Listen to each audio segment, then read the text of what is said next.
करेंगे। आज मतगणना का दिन है। आज दिन है नतीजे का। जयपुर नगर निगम हेरिटेज के 2 वार्ड्स में जो उपचुनाव हुए थे, उन उपचुनाव के लिए काउंटिंग बस कुछ ही देर में शुरू हो जाने वाली है। जयपुर में आदर्श नगर साकेत कॉलोनी स्थित एसजे कॉलेज में ये काउंटिंग होगी और उम्मीद की जा रही है कि 10:30 बजे तक दोनों ही वार्ड्स का रिजल्ट घोषित कर दिया जाएगा। रिटर्निंग अधिकारी राम अवतार गुर्जर के मुताबिक सबसे पहले वार्ड नंबर 57 के वोटों की काउंटिंग की जाएगी, उसके बाद 97 की होगी। किशन पोल विधानसभा क्षेत्र में वार्ड 57 से बीजेपी के हिमांशु ढलैत को उम्मीदवार के तौर पर मैदान में उतारा गया था और ढलैत के सामने कांग्रेस के महेश तंबोली के अलावा निर्दलीय उम्मीदवार सुरेश कुमार वर्मा और घनश्याम ने भी चुनाव लड़ा है। इसी तरह से आदर्श नगर विधानसभा क्षेत्र की बात की जाए तो वार्ड 97 से कांग्रेस की सुनीता को उम्मीदवार बनाया गया और वहीं पर बीजेपी ने इसी वार्ड से प्रेम देवी को मैदान में उतारा और इन दोनों के अलावा निर्दलीय उम्मीदवार लीला देवी, भारती सिसोदिया ने भी अपनी किस्मत आजमाई।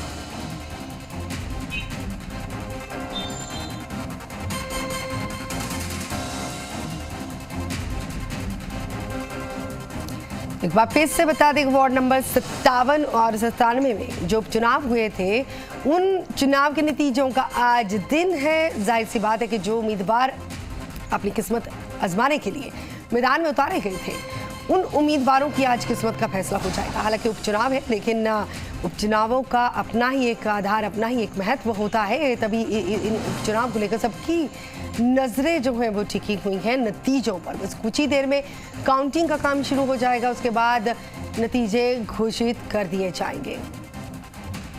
एक बार फिर से बता दें कि किशन पोल विधानसभा क्षेत्र की बात की जाए तो वार्ड नंबर 57 से बीजेपी के हिमांशु ढलैत को उम्मीदवार बनाया गया था यहाँ से और ढलैत के सामने थे कांग्रेस के महेश तंबोली। दीपक हमारे साथ जुड़ चुके हैं, हमारे से जुड़िए। दीपक, क्या कुछ जानकारी? आज किस्मत का फैसला हो जाएगा, फैसले का दिन है आज। देखिए, काउंटिंग का काउंटडाउन है वो शुरू हो चुका है। जयपुर नगर निगम हेरिटेज में 2 वार्डों में पार्षदों के निधन के बाद ये पद रिक्त हुए थे और उसके बाद 2 दिन पहले ये चुनाव हुए, जिसमें वार्ड नंबर 57 में हालांकि वोटिंग परसेंटेज बहुत कम रहा। वार्ड नंबर 57 और 97 में आज काउंटिंग का दिन है, यानी कि 8 प्रत्याशियों के भाग्य का फैसला आज होने जा रहा है। यानी कि जो ईवीएम के अंदर जो किस्मत जो कैद है वो अब खुलने जा रही है। अब से कुछ देर बाद है ईवीएम है जो कह सकते हैं कि स्ट्रॉन्ग रूम से काउंटिंग रूम तक लाई जाएगी और उनका जो ईवीएम है वो खुलेगी।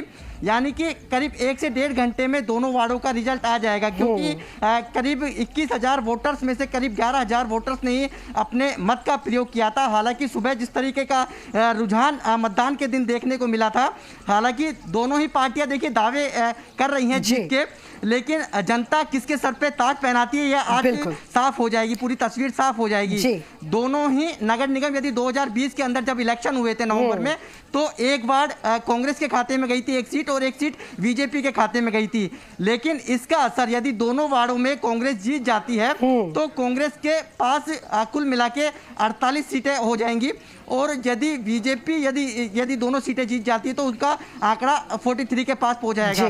11 निर्दलीय हैं, जिसमें से 9 निर्दलीय हैं जिन्होंने कांग्रेस का वो बिल्कुल कह सकते हैं कि सहारा बने हुए हैं। यदि वो निर्दलीय अपना सहारा हटा लेते हैं तो कहीं ना कहीं कांग्रेस जो नगर निगम ने अपना हेरिटेज जो बोर्ड बना रखा है वहाँ डगमगा सकती है। लेकिन अब से कुछ देर बाद देखिए ये तमाम जो पुलिसकर्मी हैं उन्होंने मतगणना स्थल पर मोर्चा संभाल लिया है। ये पुलिस के आला अफसर हैं जो कि जो मतदान कर्मी हैं उन्होंने एंट्री ले ली है। अब से कुछ देर में जो रिटर्निंग अधिकारी है राम अवतार गुर्जर, वो अब से कुछ देर में जो मतगणना है वो शुरू होगी और रिजल्ट घोषित करेंगे। उम्मीदवार है और उनके जो एजेंट है वो भी पहुंच चुके हैं। तो 1 से 1.5 घंटे में, यानी कि देखिए एक जगह 10 ईवीएम है, एक जगह 13 ईवीएम है, यानी कि 10 और 13 यानी कि 23 बूथ थे और दोनों ही वार्डों के अंदर 4-4 प्रत्याशी चुनावी मैदान में हैं। बीजेपी ने जहां वार्ड नंबर 57 से जो पार्षद पहले रहे थे जिनका एक्सीडेंट के अंदर निधन हो गया था, महेंद्र ढलैत, उनके जो बेटे हैं हिमांशु ढलैत, उनको टिकट दिया है। उधर कांग्रेस ने वार्ड नंबर 97 में जो पहले पार्षद रही थी जिनकी कोरोना के कारण निधन हो गया था, उनके जो उनके पति हैं उन्होंने दूसरी शादी करी और उनकी जो पत्नी है दूसरी, उनको यहाँ पर टिकट दिया है। दोनों ही पार्टियों के नेताओं ने अंतिम दिन तक चुनावी प्रचार प्रसार में पूरी ताकत झोंकी, लेकिन उस ताकत का असर, उस चुनाव प्रचार का असर आज साफ हो जाएगा कि कौन प्रत्याशी यहाँ पर जीतकर आता है दोनों ही वार्डों के अंदर। क्या बीजेपी जिस तरीके से दमखम दिखा रही थी और कांग्रेस के नेता जिस तरीके से, जिन्होंने मंत्री से लेकर विधायकों ने पूरी तरीके से ताकत झोंक रखी थी, क्योंकि वार्ड नंबर जो 97 है वो आदर्श नगर विधानसभा क्षेत्र से आता है, जहां से विधायक रफीक खान है, और जो दूसरा वार्ड है वार्ड नंबर 57 वो किशनपुर विधानसभा से आता है, जो कि वहां जहां से जो अमीन कागी हैं वो विधायक हैं। दोनों ही विधायकों की साख दांव पर है। हालांकि 1 से 1.5 घंटे का समय है, जब पूरी तस्वीर है वो साफ हो जाएगी कि कौन यहाँ पर जो कैंडिडेट्स है जो अपने वादे और दावों के साथ चुनावी मैदान के अंदर उतरा था, कौन कितना जनता के दिल के अंदर बसता है। जी बिल्कुल, जैसे कुछ समीकरण बनते हुए नजर आए, क्या कुछ हालात बन सकते हैं, क्या कुछ बिगड़ सकते हैं, ये पूरी आपने इस बारे में जानकारी दी। और सुरक्षा के मद्देनजर आप कैमरा पैन कर जरा तस्वीरें भी दिखाते रहिए कि कैसे सुरक्षा के बंदोबस्त है। इसके अलावा ये भी कि जैसे आपने बताया कि एजेंट पहुंच सकते हैं उम्मीदवारों के, क्या किसी उम्मीदवार के पहुंचने की उम्मीद है?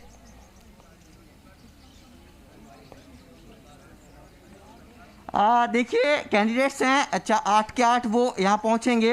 रिजल्ट रिटर्निंग अधिकारी हैं वो घोषित करेंगे, क्योंकि ईवीएम्स जब स्ट्रांग रूम से मतगणना कक्ष तक पहुंचेगी, यानी कि 10 ईवीएम है वार्ड नंबर, कह सकते हैं कि दोनों ही जगह 23 ईवीएम है, तो ज़्यादा समय नहीं लगेगा, क्योंकि दोनों ही वार्डों के अंदर जो मतदान है वो कम हुआ है, और इसके साथ में कैंडिडेट्स की संख्या 4 होने के साथ एक बूथ पर एक ही ईवीएम लगी है। जो हम तमाम तस्वीरें दिखा रहे हैं, ये सुरक्षा कर्मी है जिन्होंने मतगणना स्थल पर पूरी तरीके से मोर्चा संभाला। जब इलेक्शन हुए थे उस दिन सीधे जो बूथों से जो ईवीएम्स है उनको यहीं लाया गया था मतगणना स्थल पर, और उसके बाद से पूरी सुरक्षा चाक चौबंद इंतजामों के बीच में ईवीएम रखी गई थी। आज यानी कि उनकी किस्मत का जो पिटारा है वो खुलेगा। और आज अहम दिन देखिए इसलिए भी है कि 4 जो जिलों के अंदर जो पंचायत चुनाव हुए थे उसमें जिला प्रमुख भी आज तय हो जाएंगे, यानी कि 4 जिलों के अंदर जिला प्रमुखों का इलेक्शन है, वहां जिला प्रमुख बनेंगे। और इसी तरीके से जो राजस्थान की 11 जिलों के 8 निकायों के अंदर जो इलेक्शन हुए थे उसके भी आज रिजल्ट यहाँ पर घोषित कर दिया जाएगा, यानी कि कुछ देरी का इंतजार है और वो रिजल्ट सामने आ जाएगा कि किसके वक्त का इंतजार रहेगा, क्योंकि काउंटिंग का काम जो है बस कुछ ही देर में शुरू हो जाएगा। उसके बाद जब रिजल्ट घोषित किए जाएंगे, क्या कुछ नतीजे निकलकर सामने आते हैं इस पर नजर बनाए रखिएगा। आप आपसे जानकारी लेते रहेंगे, बहुत बहुत शुक्रिया। फिलहाल आगे बढ़ेंगे, बात करेंगे मुख्यमंत्री अशोक गहलोत की। उनकी अध्यक्षता में बुधवार को राज्य मंत्री